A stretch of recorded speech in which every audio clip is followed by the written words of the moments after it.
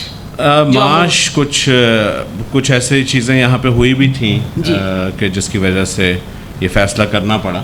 اب اس کی تفصیلات میں جانا ضروری نہیں، مگر جن حالات سے یہاں سب لوگ گزرتے ہیں ان حالات میں کچھ ایسا میرے ساتھ ہو گیا جو کہ کم لوگوں کے ساتھ ہوتا ہے، اور اس کی وجہ سے کافی اس طرح کی ایک صورتحال پیدا ہو گئی تھی کہ یہاں سے جانا بہتر تھا، خاص طور پہ بچوں کے لیے. تو وہی وجہ تھی. اور تو یعنی آپ اپنے اہل و عیال کے ساتھ ہی یہاں سے وہاں پہ ہجرت کر کے؟ بلکہ وہ پہلے چلے گئے تھے. اچھا. اور میں پھر اس کے بعد 2-3 سال یہاں رہا. وہ 2007 میں گئے تھے، میں پھر 2010 میں گیا. اور آپ کی 3 غالباً تصنیفات کتابیں ہیں شاعری کے حوالے سے جو منظر عام پہ آ چکی ہیں. 3 ٹیکنیکلی، لیکن اصل میں تو 2 ہی کتابیں ہیں. تکرار ساعت 2005 میں چھپی تھی، پھر 2016 میں ساعت امکان.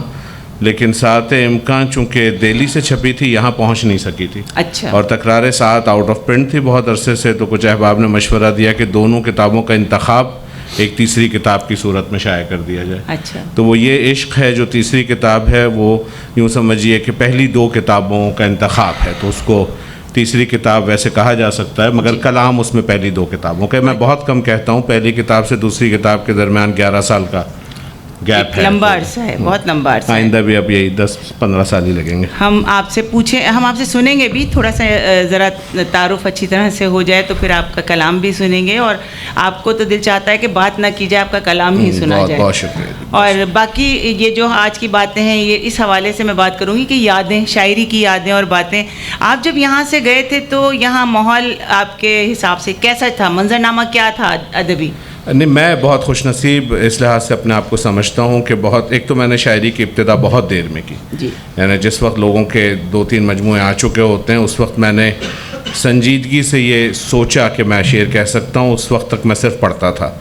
تو لیکن جس وقت یہ سلسلہ شروع ہوا ابتدا میں ہی جان ایلیا صاحب کا ساتھ ہو گیا، ان کے ساتھ بہت وقت گزارا، تو ان کو میں اپنا استاد مانتا ہوں. اس کے علاوہ ہمارے ایک بہت عزیز دوست، بلکہ وہ اختر سعیدی سامنے بیٹھے ہیں تو زیادہ ان کی یاد آ رہی ہے، عزم بہزاد. تو ان کی نشست ہوا کرتی تھی یہاں، ہر سنیچر کو ہم سب احباب جمع ہوتے تھے. تو وہاں پہ لیاقت علی عاصم، خواجہ رضی حیدر، احسن سلیم مرحوم، نگار صاحبائی، رسا چغتائی اللہ مغفرت کرے، یہ تمام لوگ ہوتے تھے. پھر محب عارفی صاحب اس وقت حیات تھے، ان کی ایک بہت شاندار نشست ہوتی تھی جہاں پہ احمد حمدانی، رضی اختر شوق، یہ لوگ ہوتے تھے. تو مجھے یہ موقع ملا ان سب کے ساتھ وقت گزارنے کا، قریب سے دیکھنے کا، ان سے سیکھنے کا. تو میں یہ سمجھتا ہوں کہ میں اپنی نسل میں ہم وہ آخری لوگ تھے جنہیں اتنے بڑے لوگوں کی قربتیں نصیب ہوئیں. اب ظاہر ہے یہاں کا ماحول بھی بہت تبدیل ہو چکا ہے، تو میں سمجھتا ہوں کہ وہ وقت واقعی بہت خوبصورت وقت تھا جو ہم نے گزارا. صحیح کہتے ہیں، یہ واقعی میں آپ نے ٹھیک کہا کہ آپ لوگ بہت خوش قسمت تھے جو 1 دہائی پہلے، پچھلی دہائی میں یہاں پر ان لوگوں کے ساتھ تھے جو حیات تھے. کیونکہ میں بھی آپ ہی کی طرح 25 سال سے ملک سے باہر ہوں، اور ہم ترستے ہیں ایسے لوگوں کی ہمراہی کے لیے، ان کو سننے کے لیے کہ جن سے سن کر عرفان ستار جیسے لوگ بنتے ہیں. تو یہ سب ان کی صحبتوں کا، ان سے سیکھی ہوئی باتیں ہیں، اور بے شک اس میں با ادب با نصیب، بے ادب بے نصیب. جن شاعروں نے اپنے بزرگ اور سینئر شاعروں سے سیکھا ہے وہی ان کی نقش قدم پر چل پائے ہیں، ورنہ تو پھر نام ہی نہیں رہتا. بس جس وقت جو چیز چل رہی ہوتی ہے. اصل میں ایک ذرا سی بات میں یہاں پہ ایڈ کروں گا کہ جو تخلیق کا معاملہ ہے نا، اس میں تربیت یافتہ، تعلیم یافتہ ہونے سے زیادہ ایک چیز اہم ہوتی ہے جسے ہم کہتے ہیں صحبت یافتہ. جی.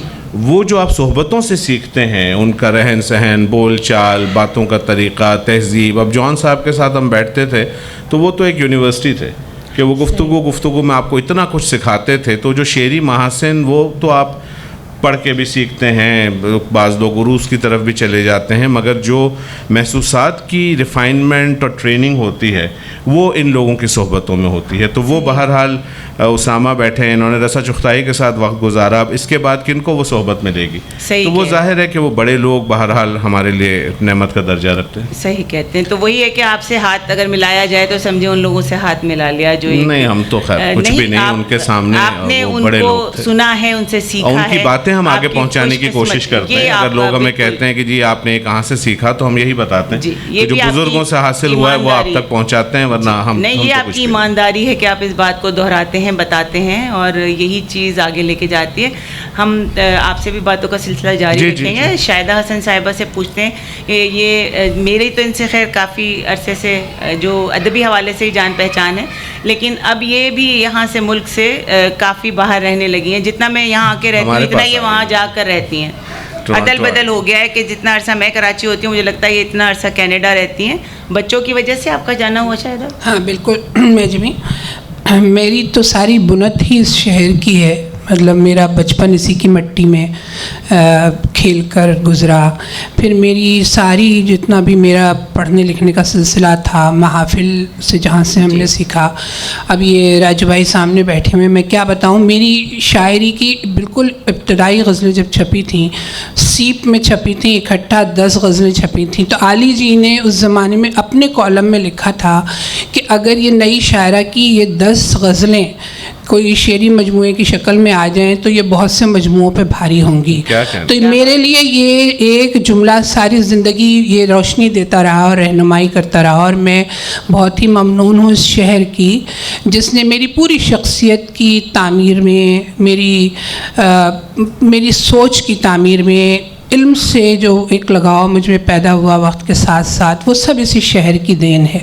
اور میں ان خوش قسمتوں میں ہوں جن کے زمانے میں اس طرح کی کھینچ تان نہیں تھی, گروہ بندیاں نہیں تھیں. ہم کراچی یونیورسٹی کے جب نئے نئے اسٹوڈنٹس تھے اور ہم یہاں پہ کوئی اچھا شعر کہتے تھے اور اپنے احباب کو سناتے تھے, تو اس زمانے میں جب کہ کوئی موبائل فون نہیں تھا اور جب کہ کوئی سوشل میڈیا بھی نہیں تھا, وہ شعر اڑ کے لاہور پہنچتا تھا اور وہ شعر اڑ کے جو ہے شبخون پہنچ جاتا تھا. تو اکثر جب وہاں سے کوئی مجھ سے تعریف کرتا تھا تو میں پوچھتی تھی کہ یہ تو میں نے ابھی غزل سنائی تھی, یہ کیسے پہنچی؟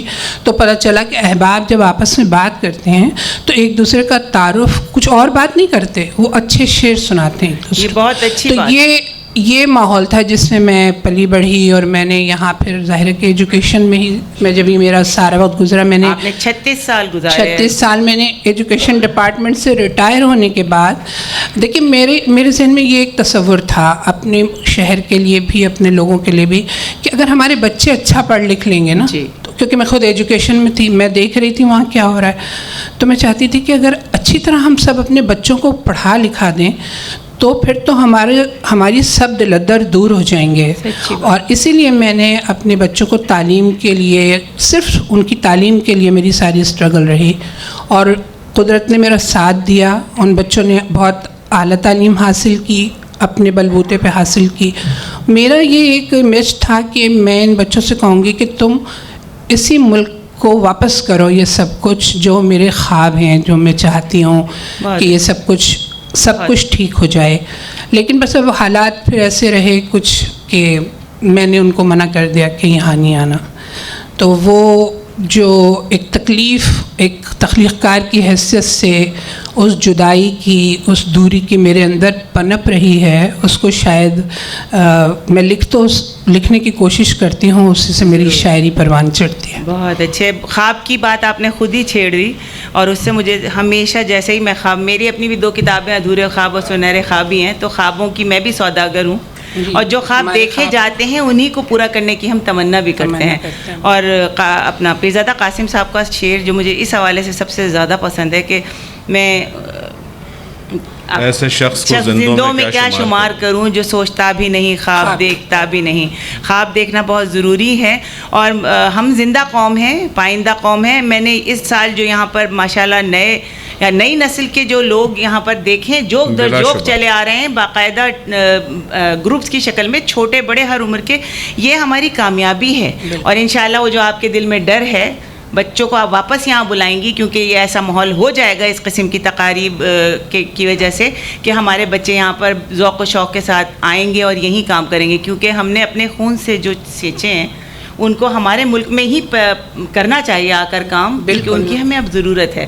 خواب کے حوالے سے بتائیے، آپ نے کیا ایسے خواب دیکھے تھے جو پورے ہوئے اور آپ اس پہ مطمئن ہیں؟ مجھ سے پوچھیں؟ جی آپ سے. ہاں بالکل.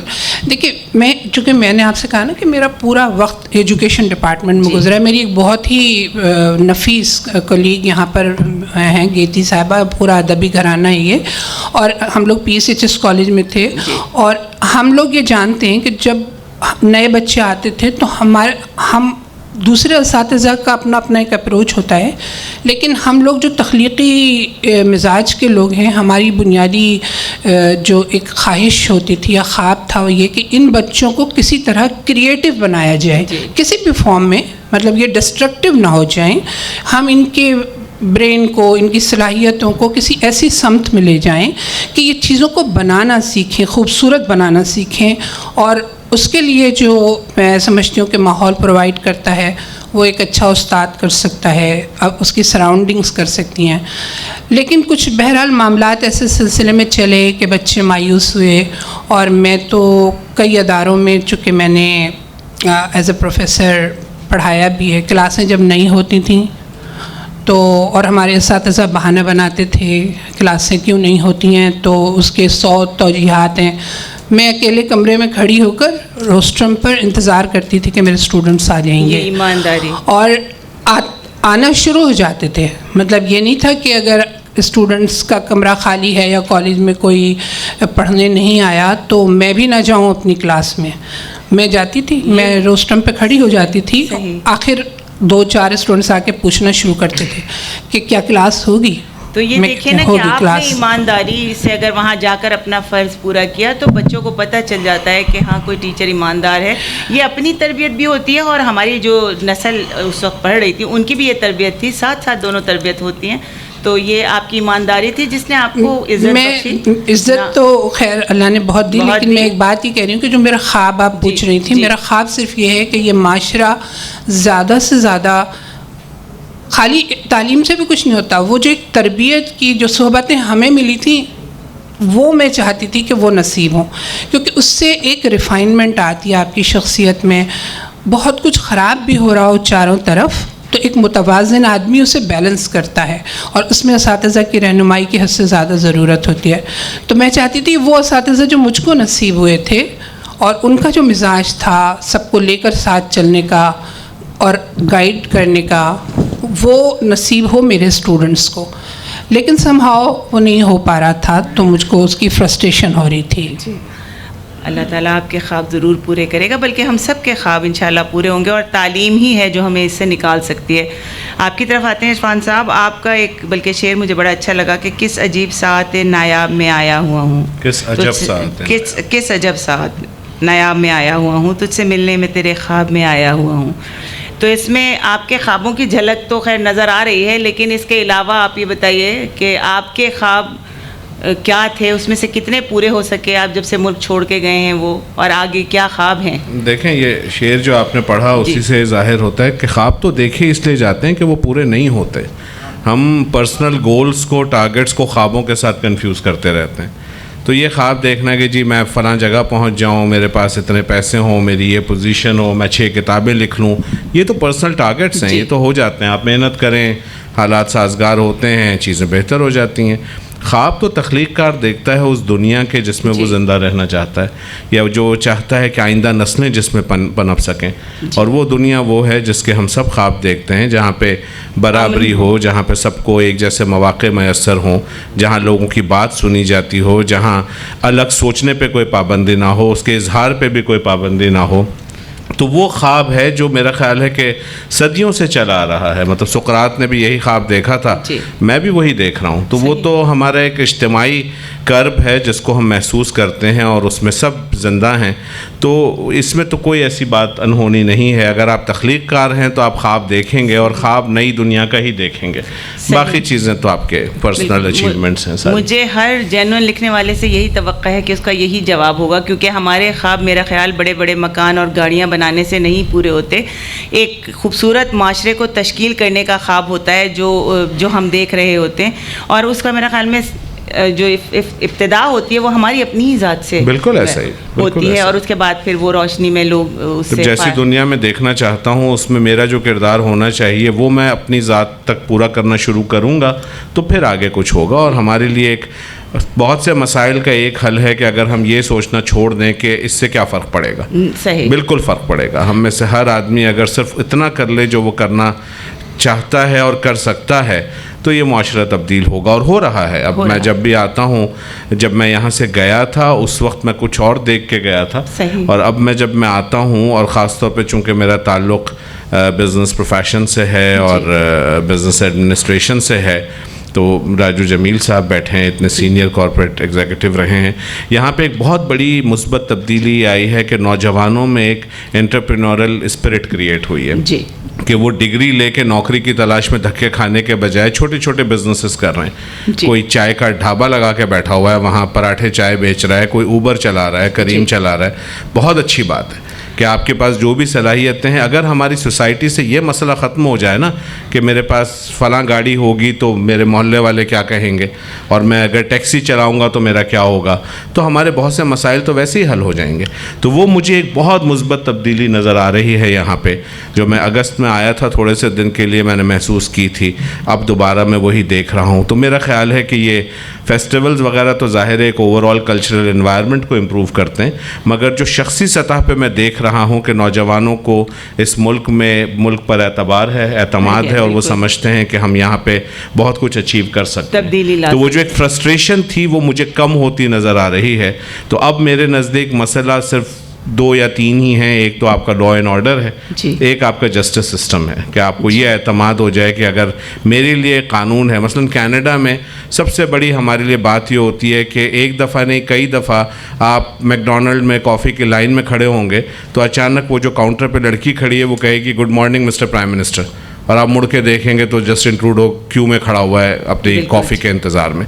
اس سے جو آپ کی اسپرٹ بڑھتی ہے نا, آپ کہتے ہیں یار جب یہ قطار میں کھڑا ہے تو جو میرے لیے مشکلات ہیں یہ بھی سہے گا, اور جو اس کو ملے گا وہ مجھ تک بھی پہنچے گا. تو آپ کے ذہن بدلنا شروع ہو جاتے ہیں, انصاف. تو وہ تبدیلی یہاں سے آئے گی, کیونکہ یہی نوجوان کل اس ملک کی باغ ڈور سنبھالیں گے, یہی سینئر پوزیشنز پہ ہوں گے. تو اگر یہ آج اس اسپرٹ کے ساتھ چلیں, دیکھیں قوموں کی تبدیلیاں جو ہے نا وہ 1-2 سال کی بات نہیں ہوتی, سالوں لگتے. آپ کی 60-70 سال عمر ہے تو اس ملک کو دیں آپ ابھی 50 سال اور, مگر 1-2 نسلوں کے بعد یقیناً یہ معاشرہ مجھے تو بہت بہتر ہوتا نظر آ رہا ہے, جو بہت خوشی کی بات ہے. ٹھیک کہہ رہے ہیں. اور ایک بہت اچھی بات جو ہے میں جب وہ یہ ہے کہ چونکہ اب سوشل میڈیا کے ذریعے آپ صرف ایک پرٹیکولر کسی کا ورژن نہیں سن رہے, بلکہ آپ پوری دنیا کے ساتھ کنیکٹ ہوئے ہیں, اور بہت سی وہ سچائیاں جو جس پر پہلے پردے ڈالے جاتے تھے اور ہمیں کچھ اور بتایا جاتا تھا اور اصل کچھ اور ہوتا تھا, وہ پردے بھی اب اٹھنا شروع ہو گئے.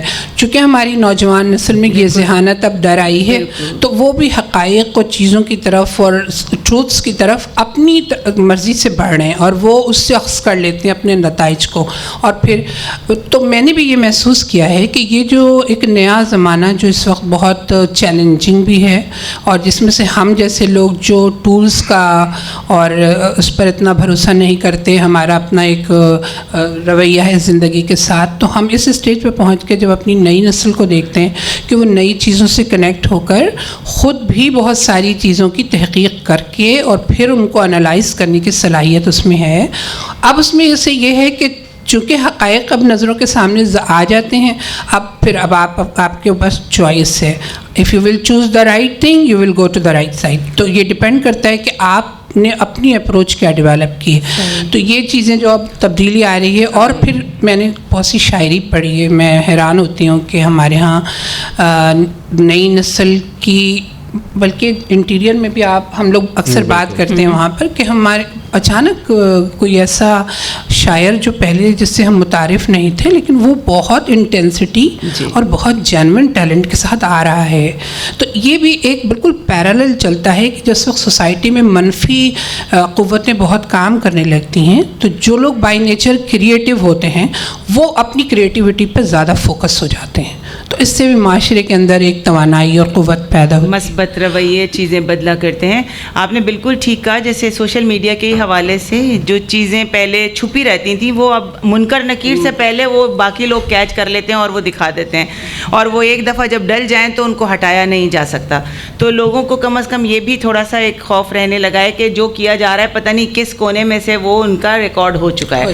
تو اس سے یہ کہ اگر ان چیزوں سے ظاہر ہے کہ اچھائی بھی آتی ہے تو بہت اچھی بات ہے.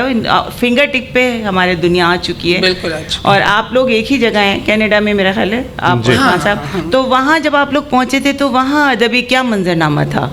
میں جب آپ پہلے بتائیے. آپ پہلے گئے تھے. بہت برا حال تھا جب میں پہنچا تھا 2010 میں. تو بہت ہی برا حال تھا. مطلب وہ لوگ جو کراچی میں جن کو ہم شاعر بھی نہیں مانتے تھے نہ اب مانتے ہیں وہ وہاں ادبی افق پہ چھائے ہوئے تھے. تو میں نے جا کے پہلی حرکت, کیونکہ میرے لیے مشاعرے وشاعرے کا بھی مسئلہ نہیں رہے, تو میں نے پہلی حرکت یہ کی کہ میں نے کہا اگر ان صاحب کو آپ نے صدارت کی کرسی پہ بٹھانا ہے تو میں اس محفل میں نہیں شریک ہوں گا.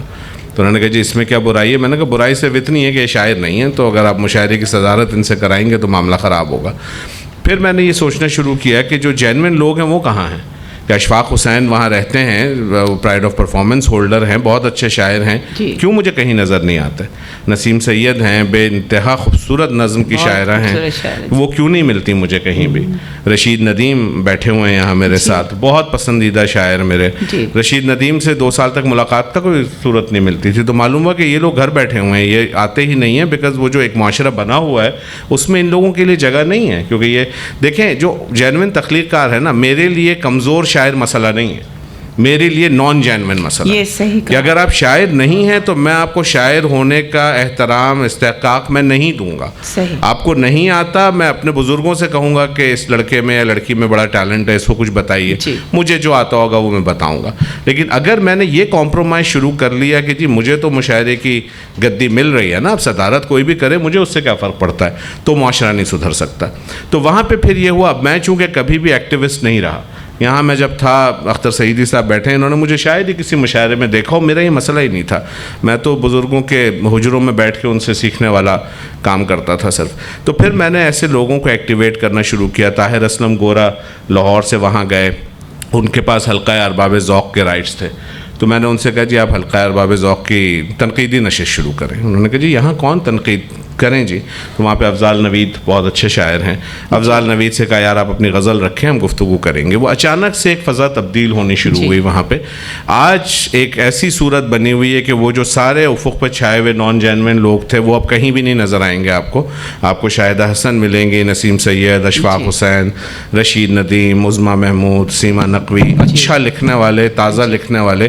اور میں یہ بات یقین سے کہہ سکتا ہوں کہ ٹورانٹو اور مونٹریال میں جو مشاعرے ہوتے ہیں اس کی مثال آپ کو پاکستان انڈیا میں نہیں ملے گی. راجو صاحب تشریف لائے تھے جب عالیش جی کے لیے ایک شام منائی گئی تھی, اشفاق صاحب نے کی تھی, اس کے بعد ایک مشاعرہ بھی ہوا تھا. یہ گواہی دیں گے کہ وہاں پہ پہلے شاعر سے آپ کو یہ محسوس ہی نہیں ہوگا کہ کوئی ایک بھرتی کا شاعر ہے اس میں. تو وہ ایک بہت اچھی, اور پھر شاہدہ حسن وہاں جب سے آئی ہیں تو ہماری محفلوں کو بہت اعتبار مل گیا, ہم بڑا مان رکھتے ہیں ان پہ, ان سے جب درخواست کرتے ہیں تشریف لاتی ہیں. تو اب بہرحال بہت بہت مثبت فضا ہے. یعنی ہم نے تو آپ کو کھویا یہاں سے کچھ دنوں کے لیے, لیکن آپ نے وہاں جا کر ماشاءاللہ میلہ لگا دیا ادبی. اس پہ ہی ایک شعر یاد آ رہا ہے کہ کسی دیے کا بھی اپنا مکان نہیں ہوتا, جہاں رہے گا وہاں روشنی لٹائے گا. تو یہی ہم لوگوں کا میرے خیال میں ہے کرنا. اور آپ تھوڑی سی اس پر روشنی ڈالیں گی کہ آپ گئیں تو آپ کو کیا چیز بدلی ہوئی لگی. اس کے بعد پھر ہم آپ لوگوں سے فرمائش کریں گے کہ اپنی ایک غزل. تو ہم تیاری کر چکے تھے. جی مجھے معلوم ہے, مجھے دیکھیں میں کتنے صبر سے بیٹھی ہوں, شاعرہ ہوتے ہوئے بھی اپنا ایک شعر نہیں سنایا. نہیں دیکھیے, میرا جانا آنا جو ہے نا وہ ایک الگ ہی نوعیت کا رہا. میں نے آپ سے کہا کہ میں نے کبھی ہجرت کے بارے میں سوچا ہی نہیں تھا, میرے ذہن میں ایسا کوئی تصور ہی نہیں تھا کہ میں کبھی یہاں سے چلی جاؤں گی. لیکن پھر ایک اسٹیج آئی جب میرے بچے وہاں پڑھنے لگے اور پھر وہ ان کو نوکریاں بھی وہیں ملی اور وہ وہیں رہنے بھی لگے. تو میرے لیے جیسے ہی میں ریٹائر ہوئی تو میرے لیے زیادہ بہتر تھا، کیونکہ یہاں میری اپنی ایک تنہائی شروع ہو گئی کہ میں ان کے پاس جا کے کچھ خاص کافی عرصہ اب رہنے لگی ہوں. تو وہ وقت جو وہاں میں رہتی تھی پہلے بھی، اس میں 2-4 پروگرامس میں تو میں جو فورمز بنے ہوئے تھے انوائٹڈ تھی، لیکن وہی بات کہ لوگ صرف آتے تھے اور وہاں پر ایک ٹینڈنسی یہ تھی کہ جس طرح کی خواتین کی ایکٹیویٹیز ہوتی ہیں کہ سب لوگ ڈنر پہ آئے ہوئے ہیں اور اس کے ساتھ ایک پوسٹ ڈنر مشاعرہ ہو جائے گا، اور جو آڈینس ہوتے تھے ان کا بھی یہ حال ہوتا تھا کہ وہ ان میں سے کچھ ہی لوگ ہوتے تھے جن کو شاعری کا کوئی ذوق ہوتا ہوگا.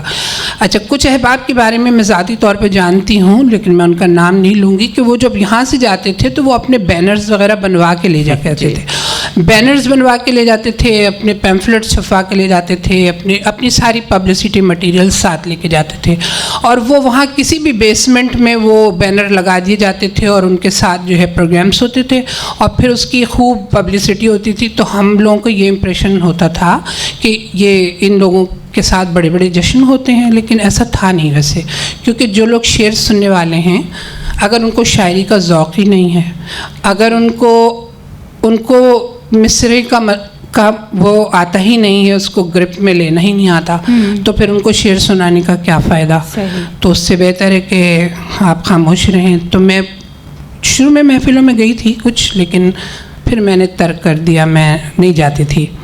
لیکن پھر اب عرفان وغیرہ وہاں تھے اور میں گئی، اور مگر میں اطلاع بھی نہیں دیتی تھی کہ میں یہاں آئی ہوں، کیونکہ میرا محفلوں کا مزاج ہی نہیں ہے غالباً. شروع سے میں کراچی میں بھی میں چنیدہ محفلوں میں جاتی ہوں، لیکن پھر ان لوگوں نے ڈھونڈ نکالا اور انہوں نے اصرار کیا اور پھر میں گئی تو مجھ کو بہت لطف آیا واقعی، اور بہت اچھا اور بہت عمدہ پروگرام جب ہوتے ہیں وہاں پہ، اور اب بڑی دل کو تقویت ہوتی ہے.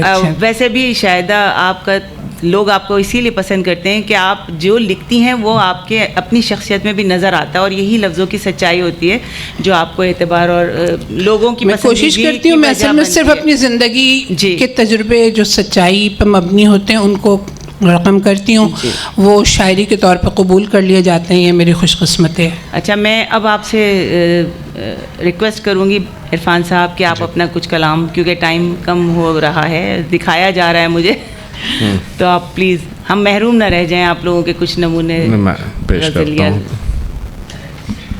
ایک غزل کے چند اشعار کے. تیرے لہجے میں تیرا جہل دروں بولتا ہے، تیرے لہجے میں تیرا جہل دروں بولتا ہے، بات کرنا نہیں آتی ہے تو کیوں بولتا ہے. تیرے لہجے میں تیرا جہل دروں بولتا ہے، بات کرنا نہیں آتی ہے تو کیوں بولتا ہے. سننے والوں پہ میرا حال عیاں ہو کیسے، سننے والوں پہ میرا حال عیاں ہو کیسے، عشق ہوتا ہے تو وحشت میں سکون بولتا ہے. سننے والوں پہ میرا حال عیاں ہو کیسے، عشق ہوتا ہے تو وحشت میں سکون بولتا ہے. عقل اس باب میں خاموش ہی رہتی ہے جناب، عقل اس باب میں خاموش ہی رہتی ہے جناب، جب ہو موضوع حقیقت تو جنوں بولتا ہے. عقل اس باب میں خاموش ہی رہتی ہے جناب، جب ہو موضوع حقیقت تو جنوں بولتا ہے. گفتگو کیا ہو کہ جب گویا ہوں آنکھیں تیری، گفتگو کیا ہو کہ جب گویا ہوں آنکھیں تیری، چپ سی لگ جاتی ہے جب ان کا فسوں بولتا ہے. گفتگو کیا ہو کہ جب گویا ہوں آنکھیں تیری، چپ سی لگ جاتی ہے جب ان کا فسوں بولتا ہے. تیرا انداز تخاطب، تیرا لہجہ، تیرے لفظ، تیرا انداز تخاطب، تیرا لہجہ، تیرے لفظ، وہ جسے خوف خدا ہوتا ہے یوں بولتا ہے. تیرا انداز تخاطب، تیرا لہجہ، تیرے لفظ، وہ جسے خوف خدا ہوتا ہے یوں بولتا ہے. پھونک دی جاتی ہے اس طرح میرے شعر میں روح، پھونک دی جاتی ہے اس طرح میرے شعر میں روح، جیسے سانسوں میں کوئی کن فیکوں بولتا ہے. پھونک دی جاتی ہے اس طرح میرے شعر میں روح، جیسے سانسوں میں کوئی کن فیکوں بولتا ہے. کوئی عرفان کو سمجھائے یا آشفتہ مزاج، کوئی عرفان کو سمجھائے یا آشفتہ مزاج، جہاں کا خطرہ ہو تو پہلے سے فضوں بولتا ہے، واہ واہ واہ تیرے لہجے میں تیرا جہل دروں بولتا ہے، واہ بات کرنا نہیں آتی ہے تو کیوں بولتا ہے۔ واہ واہ، بہت اچھے، بہت شکریہ، بہت اچھے، بہت اچھے، بڑی بہت اچھے۔ آپ نے عرفان صاحب نظم میں بھی نہیں بہت کم کہیں ہیں، نظم بہت مشکل کام، زیادہ آپ کا میرے بس کا نہیں لگتا مجھے، کسی وقت ہوا تو اس کے لیے بڑا جم کے بیٹھنا پڑتا ہے، اس کو پھیلانا۔ غزل تو ہم چلتے پھرتے کہتے ہیں، اور میرا مزاج ایسا ہے کہ مجھے لگتا ہے کہ جو کچھ مجھے کہنا ہوتا ہے وہ 2 مصروں میں سمٹ جاتا ہے، تو اب اس کو مزید تفصیل میں جانے کی ضرورت نہیں محسوس ہوتی۔ نظم ایک مختلف اور مشکل کرافٹ ہے۔ جی، اور ابھی ہمارے پاس ٹائم ہے، ٹائم جی، آپ ایک غزل اور سنائیں پھر ہم جی اسامہ، اسامہ ہمارے نئی نسل کے بہت اچھے شاعر، ان کی فرمائش جی، کہ چپ ہے آغاز میں پھر شور اجل پڑتا ہے، چپ ہے آغاز میں پھر شور اجل پڑتا ہے، اور کہیں بیچ میں امکان کا پل پڑتا ہے، چپ ہے آغاز میں پھر شور اجل پڑتا ہے، اور کہیں بیچ میں امکان کا پل پڑتا ہے، ایک وحشت ہے کہ ہوتی ہے اچانک طاری، ایک وحشت ہے کہ ہوتی ہے اچانک طاری، ایک غم ہے کہ یکایک ہی ابل پڑتا ہے، ایک وحشت ہے کہ ہوتی ہے اچانک طاری، ایک غم ہے کہ یکایک ہی ابل پڑتا ہے، اور یاد کا پھول مہکتے ہی نواہ شب میں، یاد کا پھول مہکتے ہی نواہ شب میں، کوئی خوشبو سے ملاقات کو چل پڑتا ہے، یاد کا پھول مہکتے ہی نواہ شب میں، کوئی خوشبو سے ملاقات کو چل پڑتا ہے، حجرۂ ذات میں سناٹا ہی ایسا ہے کہ دل، حجرۂ ذات میں سناٹا ہی ایسا ہے کہ دل، دھیان میں گونجتی آہٹ پہ اچھل پڑتا ہے، حجرۂ ذات میں سناٹا ہی ایسا ہے کہ دل، دھیان میں گونجتی آہٹ پہ اچھل پڑتا ہے، اور روک لیتا ہے ابد وقت کے اس پار کی راہ، روک لیتا ہے ابد وقت کے اس پار کی راہ، دوسری سمت سے جاؤں تو ازل پڑتا ہے، روک لیتا ہے ابد وقت کے اس پار کی راہ، دوسری سمت سے جاؤں تو ازل پڑتا ہے۔ اور اختر بھائی شعر دیکھیے گا کہ تاب یک لحظہ کہاں حسن جنوں خیز کے پیش، تاب یک لحظہ کہاں حسن جنوں خیز کے پیش، سانس لینے سے توجہ میں خلل پڑتا ہے، تاب یک لحظہ کہاں حسن جنوں خیز کے پیش، سانس لینے سے توجہ میں خلل پڑتا ہے، تاب یک لحظہ کہاں حسن جنوں خیز کے پیش، سانس لینے سے توجہ میں خلل پڑتا ہے، مجھ میں پھیلی ہوئی تاریکی سے گھبرا کے کوئی، مجھ میں پھیلی ہوئی تاریکی سے گھبرا کے کوئی، روشنی دیکھ کے مجھ میں سے نکل پڑتا ہے، مجھ میں پھیلی ہوئی تاریکی سے گھبرا کے کوئی، روشنی دیکھ کے مجھ میں سے نکل پڑتا ہے۔ اور مقطع دیکھیے گا کہ غم چھپائے نہیں چھپتا ہے، کروں کیا عرفان، حمیر غم چھپائے نہیں چھپتا ہے، کروں کیا عرفان، نام لوں اس کا تو آواز میں بل پڑتا ہے، غم چھپائے نہیں چھپتا ہے، کروں کیا عرفان، نام لوں اس کا تو آواز میں بل پڑتا ہے، چپ ہے آغاز میں پھر شور اجل پڑتا ہے، اور کہیں بیچ میں امکان کا پل پڑتا ہے، یاد کا پھول مہکتے ہی نواہ شب میں، کوئی خوشبو سے ملاقات کو چل پڑتا ہے۔ بہت بہت اچھے، بہت اچھے، بڑی نواز، بہت اچھے، بہت اچھے، بہت اچھے۔ بہت آتے ہیں شہدہ آپ کی طرف۔ کہا جاتا ہے کہ واردات قلبی کے بغیر شعر میں آب و تاب نہیں آتی، اس بارے میں ویسے کیا کہیں گے؟ اب اس کے بارے میں ویسے کیا کہوں آپ سے، میں آپ کو اپنی غزلیں سنا دیتی ہوں۔ آپ سے اچھا آپ بچ رہی ہیں، بھائی بیٹھے ہوئے یہاں پر، اس لیے یہ اس کا جواب نہیں دیں گے۔ اچھا یہ بتائیے کہ آپ نے تراجم بھی کچھ کیے ہیں؟ جی جی، میں اصل میں میرا جو انٹرسٹ ہے وہ کیونکہ میں انگریزی لٹریچر کی طرف پھر چلی گئی تھی، اور پھر اسی کی طالبہ رہی، اور اسی میں کچھ پڑھایا لکھایا بھی، اور تو اس زبان کی وجہ سے مجھے دنیا کے بہت سے ادب کو پڑھنے کا اور اس کو سمجھنے کا اور اس کو انجوائے کرنے کا موقع ملتا رہتا ہے. اور کینیڈا میں بھی جتنی دیر میرا قیام ہوتا ہے، میرا بہت زیادہ وقت علی جانتے ہیں کہ میں زیادہ وقت اپنا پڑھنے میں گزارتی ہوں. مطلب مجھ کو ہر جگہ کا ادب اچھا لگتا ہے، کیونکہ ادب یا فن ایک ایسی چیز ہے جو تمام انسانوں کو یکجا کر دیتا ہے. اس کے درمیان میں کوئی ایسا نہیں آتا کہ فاصلے اور تقسیم اور یہ. تو انسانوں کے جب دل ملتے ہیں تو میرے اندر طاقت پیدا ہوتی ہے. تو بیسیکلی میں زیادہ تر اپنا وقت پڑھنے میں گزارتی ہوں. تو اس میں کافی تراجم کے بھی معاملات آتے ہیں، اور میں نے ترجمے کیے ہیں، وہ دنیا ذات میں کافی چھپے ہیں ویسے. اور اس میں چونکہ ہجرت کا آپ کا موضوع ہے نا، تو میں ایک نظم آپ کو اچھا ترجمے میں سے سنا دوں یا میں اپنی غزل میں جو دونوں چیزیں سنائیں. اچھا، پہلے میں اپنی ایک غزل سناتی ہوں آپ کو، اور اس کے بعد یہ دیکھیے اس میں وہی بات ہے، میں نے آپ سے کہا میں صرف اپنی زندگی لکھتی ہوں، اور مجھ کو کچھ پتہ نہیں کہ اور دنیا میں دوسرے کے تجربے کو کیسے لکھ سکتی ہوں. میں صرف اپنا تجربہ لکھتی ہوں، اور وہی میں اپنی شاعری کے طور پر متعارف کراتی ہوں. تو یہ اس سفر کے اور ہجرت کے معاملات میں یہ ہوتا ہے کہ آپ کا دل بہت تنہا ہوتا ہے، اور آپ اگر پاکستان میں ہوتی ہیں تو میرا دل اپنے بچوں کے پاس ہوتا ہے، اور جب میں وہاں ہوتی ہوں تو یہاں بھی میرے بہت کچھ ہے، سب کچھ، میری مٹی، میرے لوگ، تو سب میرا دل یہاں پڑا ہوتا ہے. تو اب اس کیفیت کو شاید لکھا ہو کبھی کہ میں نے ایک گوشے وحشت سے بہت باتیں کی. میں نے ایک گوشے وحشت سے بہت باتیں کی، یعنی اس دل کی اذیت سے بہت باتیں کی.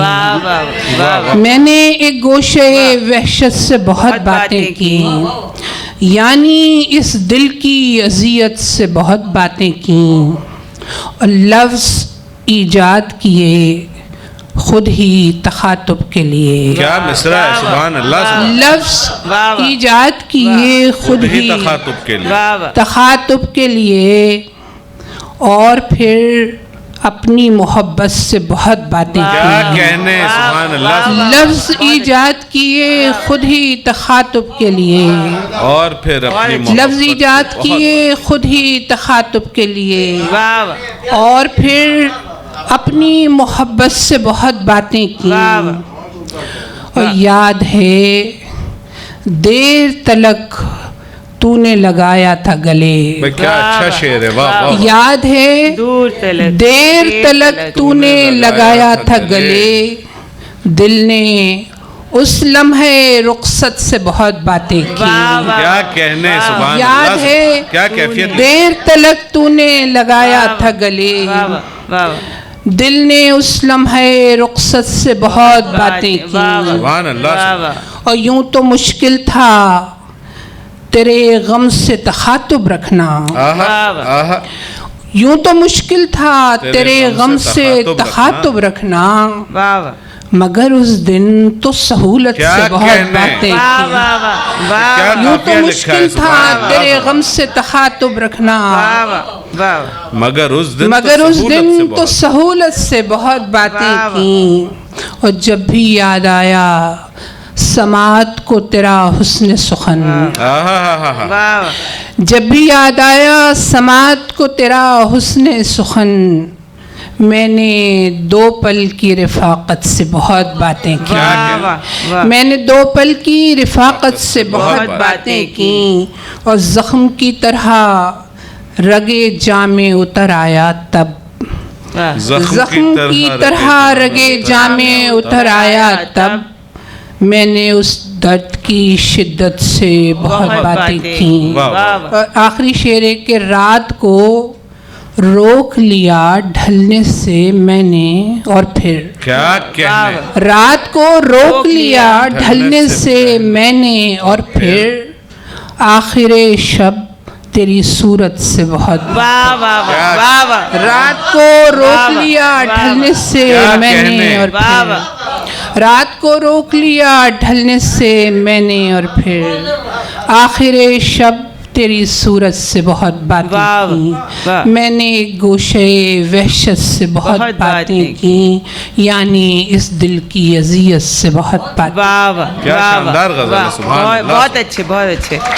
واہ واہ، ایک غزل میں آپ کو اور سنا جی، دیتی ہوں ارشاد، کیونکہ ترجمہ ذرا طویل ہے اور آپ کا ٹائم شاید ختم ہو رہا ہے، آپ تو جو بھی چلے ایک غزل اور ایک آپ سنا ایک دیں، پھر غزل کچھ اور سوال جی آپ ایک غزل اور سنائیے۔ اچھا یہ چونکہ آج کا موضوع یادیں اور اس طرح خواب کا ہے اور نا، سفر۔ خواب، تو میں نے اپنی وہی غزل مارک کر لی ہے جس میں آپ کو یہ عناصر ملیں گے زیادہ۔ جی ارشاد۔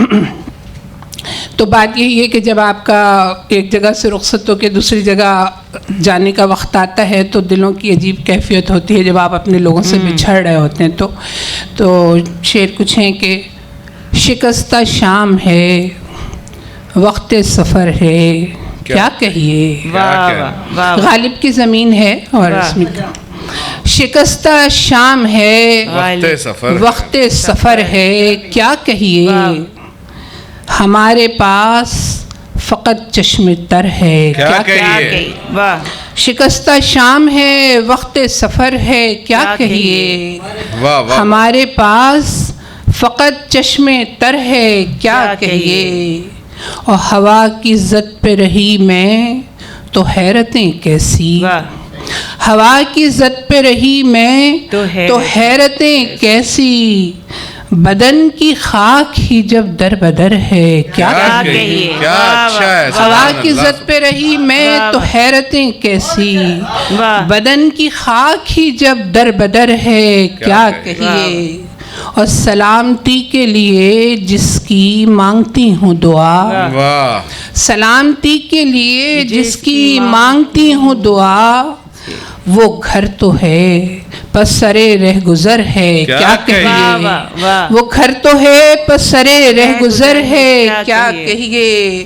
اور ہوا ہے، دھوپ ہے یا ابر کا کوئی ٹکڑا، واہ، ہوا ہے، دھوپ ہے یا ابر کا کوئی ٹکڑا، سفر میں کون میرا ہم سفر ہے، کیا کہیے، واہ، سفر میں کون میرا ہم سفر سبحان ہے، اللہ، کیا سبحان کہیے، واہ۔ اور بناتا رہتا ہے وہ توڑ توڑ کر مجھ کو، واہ، کیا کہنے، بناتا رہتا ہے واہ، وہ توڑ توڑ کر مجھ کو، بہت عظیم میرا کوزہ گر ہے، کیا کہیے، واہ واہ واہ، بناتا رہتا ہے وہ توڑ توڑ کر مجھ کو، بہت عظیم، بہت میرا عظیم میرا کوزہ گر ہے، کیا کہیے، کہیے، واہ واہ، اور ہدف ہی طے تھا نہ ہم نے نگاہ داری کی، کیا کہنے، ہدف ہی طے تھا نہ ہم نے نگاہ داری کی، ہماری فصل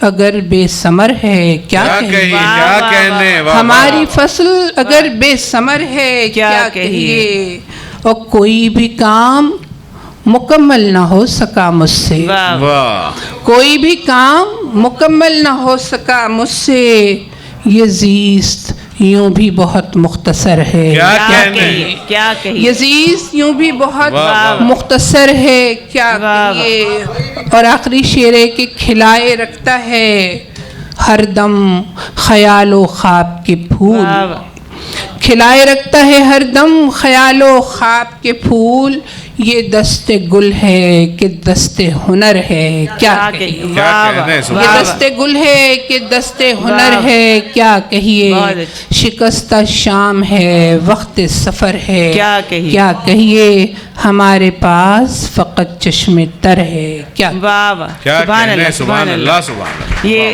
ہجرت آپ نے صحیح کہا تھا کہ ہمیں تمام عناصر اس میں مل گئے، خواب بھی تھے، ملک کی سے ہجرت بھی تھی، اور ہجرت نے میرا خیال میں تھوڑا سا رنگ بدلا ہوگا آپ کی بھی شاعری کا، کیونکہ وہاں جا کر جو ہم دیکھتے ہیں وہ مجھے بڑی زور سے اپنے دو شعر آ رہے ہیں ہجرت کے حوالے سے، تو روکنا بڑا محال ہو رہا ہے، ضرور ضرور آپ وہ ہے کہ شاعر مجھے اصل میں 26 سال ہو گئے یہاں سے گئے ہوئے، تو اب جو لکھا وہ یہ لکھا کہ وطن چھوڑے زمانہ ہو گیا ہے، یہ دکھ بھی اب پرانا ہو گیا ہے، یہاں آئے تھے کچھ پیسے کمانے، یہی اب آشیانہ ہو گیا ہے، اور یہ مانو یا نہ مانو دل تمہارا ہمارا آستانہ ہو گیا ہے۔ پوری غزل نہیں سناؤں گی، فائدہ نہیں اٹھاؤں گی، آپ کی طرف اب میں آتی ہوں، آپ جی کوشچن آنسرس کے لیے جی اگر آپ میں سے کوئی سوال کرنا چاہتا ہے ان سے، شاہدہ حسن صاحبہ سے یا عرفان ستار صاحب سے، تو اس وقت آپ پوچھ سکتے ہیں کیونکہ یہ لوگ ہاتھ بڑی مشکل سے آتے ہیں. جی شاہدہ حسن صاحبہ نے ابھی یہ بات کہی کہ شاعری جو آپ کی ہے وہ تجربے سے نکلی ہوئی چیز ہے، اور آپ نے کہا کہ دوسرے کے تجربے کو نظم کیسے کیا جائے یہ شاید ممکن نہیں آپ کے لیے، آپ نے ایسا کہا. آپ سے بھی کرتا کہ اگر آپ اسی کوئی وضاحت کر سکیں، اور عرفان ستار صاحب سے بھی، کہ کیا پھر مشاہدہ اور تخیل اور وہ آفاقیت جو ہے وہ پھر کس پیرائی میں جائے گی اگر صرف ذاتی تجربے کی شاعری؟ یہ صرف آپ کی حد تک ہے یا آپ سمجھتی ہیں کہ شاعری میں ہی ممکن نہیں ہے؟ نہیں، میرا مطلب ہرگز یہ نہیں تھا کہ میں کسی دوسرے کے تجربے سے جڑ نہیں سکتی.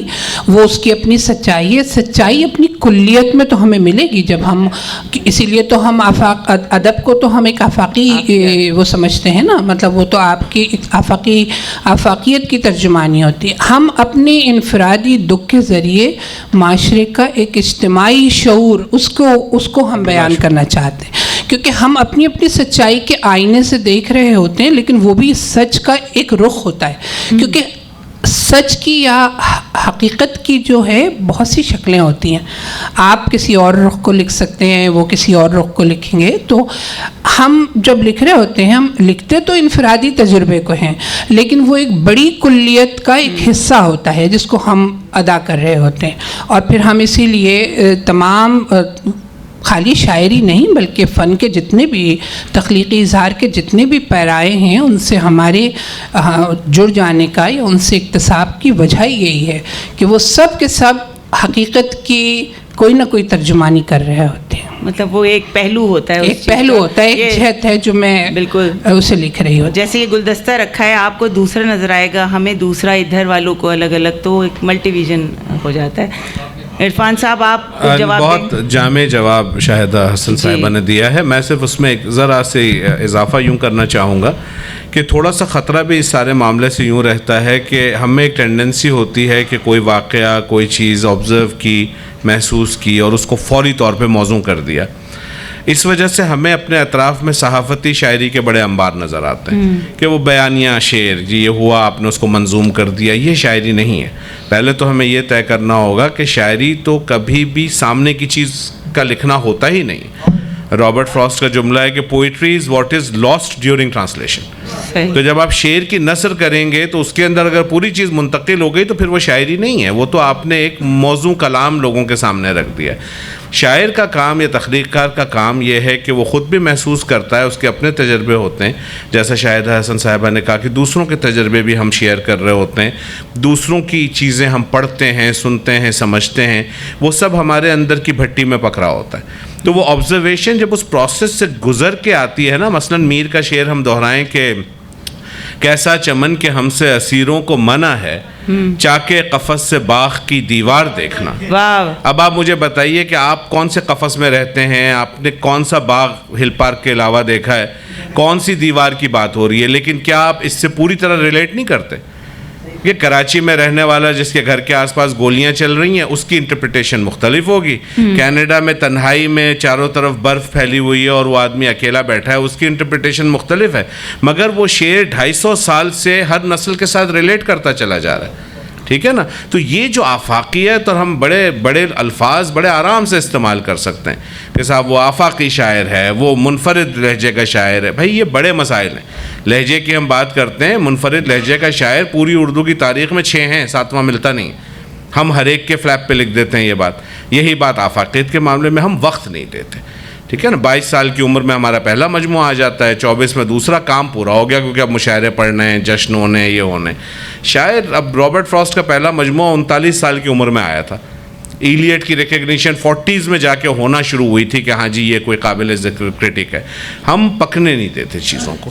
تو باقی پروسیس تو وہی ہے، پہلے بھی وہی تھا، آج بھی وہی ہے. لیکن جیسا شاہدہ حسن نے کہا، ہم خود دیکھیں، محسوس کریں، لوگوں کے محسوسات ایبزارب کریں، چیزوں کو پکنے دیں، اجلت نہ کریں. وہ جب باہر آتی ہیں تو پھر وہ لانگ لاسٹنگ ہوتی ہیں، ان کی ریلیونس وقت کے ساتھ برقرار رہتی ہے. یہ بات آپ نے بہت اچھی کہی. اکثر یہ بات میں بھی سوچتی ہوں کہ اگر درخت پہ پھل لگا رہنے دیا جائے زیادہ دیر تو وہ خراب خراب ہو جاتا ہے. اگر پال لگائی جائے تو اس میں گٹھلیاں پڑ جاتی ہیں, اور کچا اتارا جائے تو ظاہر ہے کہ وہ کھانے کے قابل نہیں ہوتا. تو بس ہر چیز کا ایک وقت ہوتا ہے میرے خیال میں, تو اس کا انتظار کرنا لیکن چاہیے. شاعری وہ ہے کہ جتنی پکے گی, وہ پرانی شراب کا اپنا نشہ ہے, تو وہ پھل سے ریلیٹ نہیں ہوتا, اس کو پکنے دیں جتنا پکنا. چلیں اب زیادہ پکائیں گے. اور کوئی سوال ہے؟ آج کل خواتین کھانا مشکل سے پکاتی ہیں, شاعری کون پکائے گا یہ بتائیے. جی اور کوئی سوال؟ نہیں آپ کیوں, کوئی اور پوچھے نا. راجو بھائی کوئی سوال پوچھیں گے؟ تو حمیر کو پوچھتے ہیں, اگر دوسرا سوال پوچھنا ہے تو کوئی. جی جی وہاں کے 2 منٹ ہی ہیں. وہاں کے منظر نامے پہ تو آپ دونوں نے فرمایا, یہ فرمایا وہاں سے بیٹھ کے یہاں کا ادبی منظر نامہ, کچھ اشارہ شاہدہ حسن صاحبہ نے کیا بھی تھا کہ وہاں سے بیٹھ کے یہاں کا اوور آل پاکستان میں یا اردو کا منظر نامہ بر صغیر میں آپ لوگ. میں مختصراً عرض کر دوں, پھر شاہدہ حسن سے بات ختم کروائیں گے. دیکھیں وہاں بیٹھ کے ہمارے لیے سب سے زیادہ تکلیف دہ بات جو ہوتی ہے نا, اب ہم وہاں بیٹھے ہیں, ہمیں پتہ ہے جینوین تخلیق کار کون ہے. اس بار میں یہاں آیا ہوں تو میرے ساتھ رشید ندیم آئے ہیں, 40 سال سے خالص شعر کہنے والا شاعر ہے. عظمیٰ محمود آئی ہیں, نئی شاعرہ ہیں, ان کا بھی پہلا مجموعہ ہے, جینوین لکھنے والی ہیں.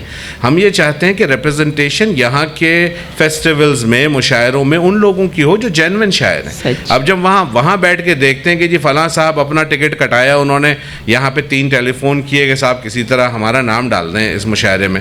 ٹھیک ہے کہ KLF میں شاید نہ ہوتا ہو, مگر بہت سے اور مشاعروں میں یہی ہوتا ہے کہ وہ کہتے ہیں جی آپ آ سکتے ہیں تو آ جائیے. میرے پاس فون آتے ہیں کہ جی ہمارے پاس بجٹ تو نہیں ہے, ہم چاہتے ہیں کہ آپ تشریف لائیں, آپ اپنے ٹکٹ پہ آ جائیں, آپ تو افورڈ کر سکتے ہیں. تو میں کہتا ہوں جی افورڈیبلٹی کا تو یہ مسئلہ ہی نہیں ہے, یہ تو پرنسپلز کا مسئلہ ہے. کہ میں یہ کام کرتا ہوتا تو ساری دنیا میں عالمی مشاعرے پڑھ رہا ہوتا, میں نے تو نہیں پڑھا کہیں بھی, میں نے کوئی عالمی مشاعرہ نہیں پڑھا. تو وہ میری اپنی چوائس ہے کہ وہ محرومی نہیں ہے, وہ چوائس ہے. تو پرابلم یہ ہے کہ یہاں بیٹھ کے ہم ان لوگوں کو ریپرزنٹیشن نہیں دیتے کہ آپ کو معلوم ہو کہ کینیڈا میں کیا کام ہو رہا ہے. مطلب امریکہ سے کیوں عارف امام نہیں بلائے جاتے, مجید اختر, سرفراز ابد, یہ سب وہاں رہتے ہیں, جینوین لکھنے والے ہیں, ان کو تو کوئی مشاعرے میں دعوت نہیں دیتا. کینیڈا میں بہت سے لوگ بیٹھے ہوئے ہیں, ان کو کوئی دعوت نہیں آتی. 3 نام پورے نارتھ امریکہ سے ہیں جو دنیا کے ہر مشاعرے میں, چاہے وہ جے پور ہو, کراچی ہو, لاہور ہو, دبئی ہو, دوحہ ہو, یورپ ہو, وہی گھوم رہے ہیں. یہ مسئلہ ہے سب سے بڑا جو یہیں سے اوریجنیٹ کر رہا ہے. وہاں سے ہم کوشش, اب ہم تو نہیں لوگوں سے کہہ سکتے نا, میرا مزاج تو نہیں ہے کہ میں کسی سے کہوں کہ بھائی مجھے بلاؤ, یا رشید کا مزاج تو نہیں ہے کہ یہ جو لوگ یہاں بیٹھے ہیں ان کو یہ طے کرنا ہے کہ ہم نے اگر نارتھ امریکہ سے بلانا ہے تو کون ایسا ہے جس کا حق بنتا ہے, جو جینوین ہے. تو یہ مسئلہ بہت بڑا ہے یہاں پہ اس وقت. صحیح لفظوں کی شاید اس میں کچھ کہنا شاہدہ صاحب آپ. ہاں یہ بات تو صحیح ہے بالکل. جی اجازت ہے؟ جی جی السلام علیکم. جی آپ نے جو ابھی بات کہی ہے, میں آپ سے اس سے زیادہ اتفاق نہیں کر سکتا. میں 10 سال کی عمر سے مشاعرے دیکھتے آ رہا ہوں. جس زمانے میں آرٹس کونسل آف پاکستان میں مارکت العرا مشاعرے ریڈیو پاکستان کے, اور ڈھاکہ میں ڈھاکہ تک گیا ہوں اپنے والد کے ساتھ مشاعروں میں, انڈیا سے بھی شاعر آ رہے ہیں, سب کچھ آ رہے ہیں. تو ابو کے آخری دنوں میں میں ابو کے ساتھ بیٹھا کرتا تھا, امی چلی گئی تھیں ابو سے پہلے. ایک دن میں نے ابو سے سوال کیا کہ بیان آپ مجھے ایک بات کا جواب دیں کہ اس زمانے میں اتنا تابڑ توڑ قسم کے شاعر کہاں سے آ گئے تھے, کیسے آ گئے تھے, how did they emerge, how did they I mean how what was the, کہنے لگے بیکاز ہم جب سنتے تھے کہ یہ شعر اچھا کہہ رہا ہے, اور لوگ جو آرگنائزرز تھے تو وہ automatically without seeing anything وہ شامل ہو جاتے تھے اس میں. اس وقت بھی بہترین سے بہترین شعر کہا جا رہا ہے. پرابلم یہ ہے کہ I like you and I like you not. جی that is the thing which has been started past about 5-6 years, جس کی وجہ سے یہ مشاعرہ ہونا, مشاعرے کا کنسیپٹ پاکستان میں جو اس زمانے کے مشاعرے ہوتے تھے جو کمال کے ہوتے تھے اب بھی ہو سکتے ہیں, اب وہ ممکن نہیں ہے. صحیح, میرا اپنا یہ ذاتی خیال نہیں. وہ اب راجو بھائی ہو یہ گیا ہے کہ ادب جو ہے وہ مشاعرے سے شروع ہوتا ہے اور مشاعرے پہ ختم ہوتا ہے کچھ لوگوں کا. تو یہ بات بھی صحیح کہہ رہی ہو. اس کے علاوہ جو ہے وہ ادب میں کچھ نہیں ہوتا, صرف مشاعرہ رہ جاتا ہے. تو یہ مشاعرے جو ہوتے ہیں یہ وجہ ہے, اور کئی جو شعر ہوتے ہیں وہ گانے ہوتے ہیں. معاف کیجیے گا. جی بہت شکریہ راجو بھائی. اب ٹائم ختم ہو گیا ہے, آپ ایک جملہ کوئی ایک جملہ کیا بولوں, مگر میرا خیال ہے کہ چونکہ ہر چیز کمرشلائز ہو گئی ہے جی.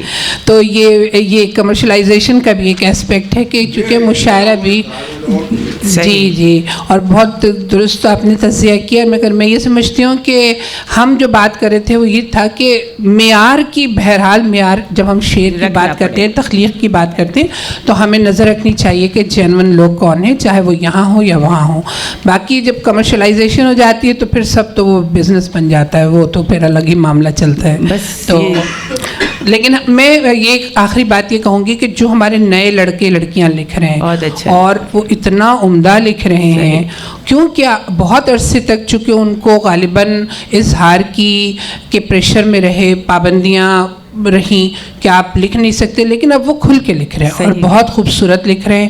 اور ان کے جب بھی میں کوئی اچھا شعر پڑھتی ہوں یا اچھی چیزیں پہنچتی ہیں ہم تک تو ایک نئی توانائی ہم میں آتی ہے, اور نہ ہم بھی کبھی کبھی تھک ہار کے بیٹھ جاتے ہیں. لیکن جب ہمیں مزہ آتا ہے کہ یہ سفر آگے بڑھ رہا ہے اور جینون ہاتھوں تک پہنچ رہا ہے تو یقیناً ہمیں بھی خوشی ہوتی ہے. صحیح کہہ رہی ہیں. بس میری ایک ان لوگوں سے یہ گزارش ہوتی ہے جو نئے لکھنے والے ہیں, بہت اچھا لکھتے ہیں, ان میں بہت ٹیلنٹ ہے, لیکن وہ ادب جو ابھی ہم عرفان صاحب بات کر رہے تھے اپنے سینئرز کا, وہ اگر مزید تھوڑا سا پیدا کر کے اپنی ہمبل طریقے سے آگے بڑھیں تو ممکن ہے کہ وہ بہت زیادہ جلدی گروم ہو جائیں اور مین اسٹریم میں شامل ہوں. تو یہ ضروری ہے.